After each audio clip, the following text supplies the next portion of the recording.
had to accept the fact that it was not going away and we had to do something. Fortunately, he was in the other side of the business working on the plan, the plan to deal with how to, compete. And he came up with this idea of, hey, we're going to just buy a building on Main Street and we're going to expand and we're going to carry more gifts and it's going to be okay. I'm not a big risk taker naturally. I inherited my dad's Norwegian kind of conservatism, and I was going, okay, sure, yeah, that sounds good, honey. Let's do that.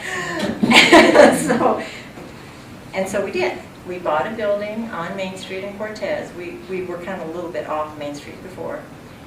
Doubled the size of the store and created more visibility for the store.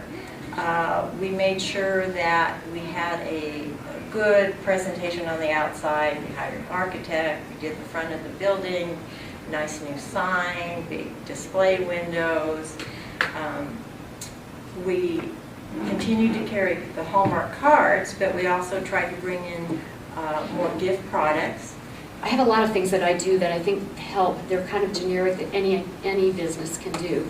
One of the things that I really like to do is connect with my community, and what that means is I'll support local events. I'll support local sports teams, or we have a women's resource center. I support them. I sponsor things that are dear to my heart in my business, like Relay for Life, or breast cancer walks, or Alzheimer's walks, things like that. We try to be very engaging, and we're really focused on that. And that's what I would encourage you all to think about. That's the one thing you have absolute control over, is how you engage with your customer and your customer service. And I think Lori kind of highlighted that too. And so we went, we were over the top. We would deliver something to the nursing home if one of the nursing home residents wanted to buy a stack of cards.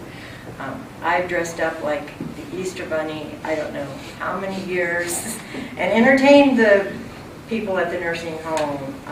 Went to the school classroom and got my tail pulled and tugged on. But it just created an excitement and a good feeling about our store within the community. At the time that I bought the business, Schluter Floral was both FTD and teleflorist. We were paying an exorbitant number of fees to both of those services on a monthly basis, and being encouraged by those companies to fill orders in a way that was not profitable for us. A lot of small florists have gone out of business. I think in 1995 there were over 100,000 florists in the United States.